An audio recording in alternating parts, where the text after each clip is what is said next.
Good afternoon from MWC 2026. I'm here together with Daddy Mukadi, Chief Regulator Officer at Airtel Africa. Hello, nice to meet you again. Good to see you. Good to see you. Thank you. Look, when we look at Africa and the Africa digital transformation process, we often see that, let's say, the impact of policy and regulation is a main pillar and actually the key driver of digital transformation. So what do you think can be changed in order to accelerate that progress? No, first of all, I think we need to acknowledge, the progress that Africa has made. I mean, if you look at from an inclusion perspective, I mean, I don't want to go back on numbers. There has been some progress made, and from a financial inclusion, from a digital inclusion, we've seen some progress. But this is a constant, situation, and that will keep changing. And the reason we are here is to keep working on the basis of the partnership between government, different stakeholders, and try and find the right balance between the interest of government, the interest of operators, and the interest of consumers. And that effort is something that gets us together here to always see what are the quick wins, what are the changes, we would like to see from a policy perspective, from a fiscal policy perspective, because at the end of the day, it's just about looking at how do we minimize the cost structure so then we can drive accessibility and availability of the service that we are providing across market. So policy, broadly speaking, plays a big role in determining the cost structure. And we see government as a key part that plays a big role in terms of finding the sweet spot for everybody. I hear you. So when we look from a connectivity perspective, especially rural and semi-rural areas, so what practical steps can governments and industry take together to expand connectivity to these areas? No, I think it's about, setting up what is the objective. What is it that we are trying to achieve, And I think each country needs to have that question, where are we from a internet penetration, from a voice penetration perspective, from a digital access perspective.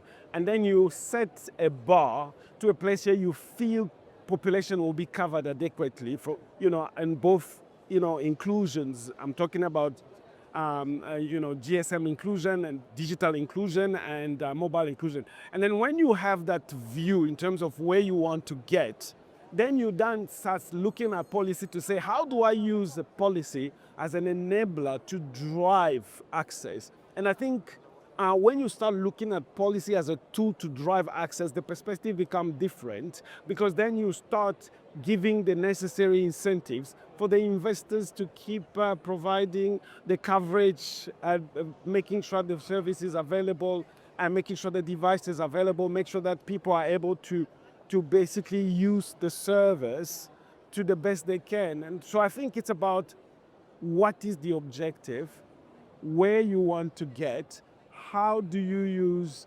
policy to drive, those objectives. And I think that is something that actually determine, the way forward, actually in most of the countries. But I think we're doing very well. I think we're seeing a lot of changes in terms of how our government are looking at the sector. Today, the sector is no longer a revenue stream. A support sector is now core to the development. I think everyone understands that. I think the question becomes, how do we take it to the next level together? And those discussions are taking place, and they're taking place, in the right context, with the right tone, and we're seeing a lot of upside. So how important for you is spectrum allocation, policy, and pricing?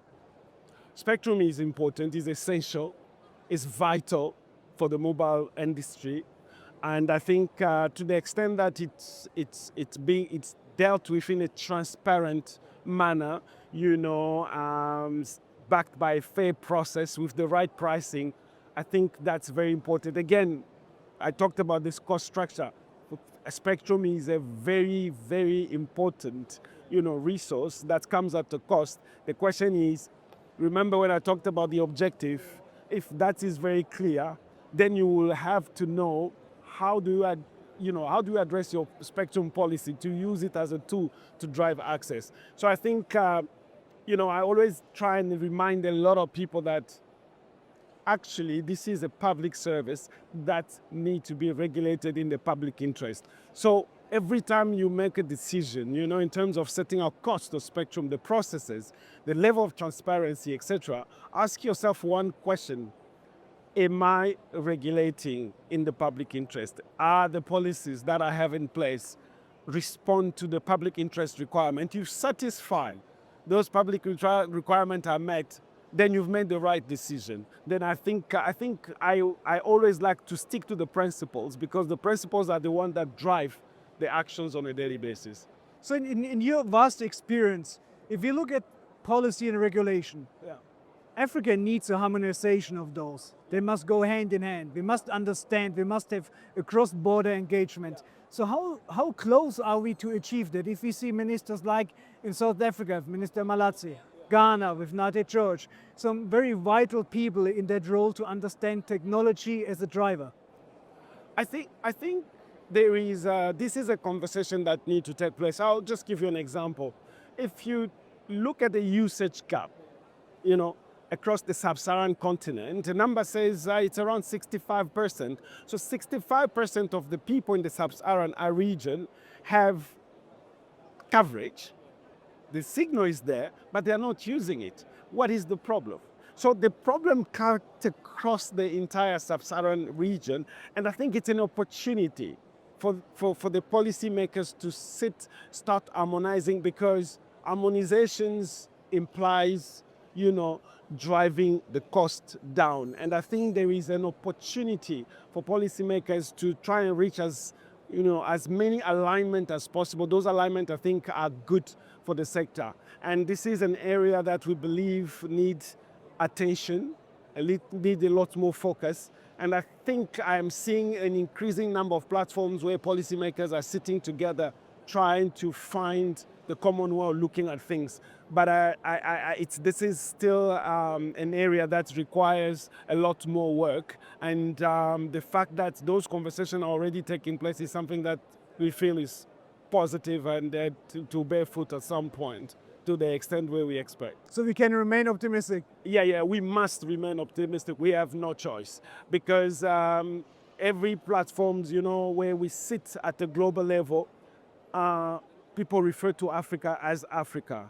So maybe they're telling us something, that we need to actually keep aligning in terms of how we look at the continent, because I think there's a lot that countries can achieve in being together. We are actually stronger together. We can achieve more together. 100%. There's this African proverb that says, if you want to go far, you need to go with people. If you want to reach around the corner, just go yourself. Exactly. Thank you very much. Thanks for your time. It's always good discussing with you. Thank you. Okay. It was TechAfrica News from MWC 2026. You can find more on techafricanews.com.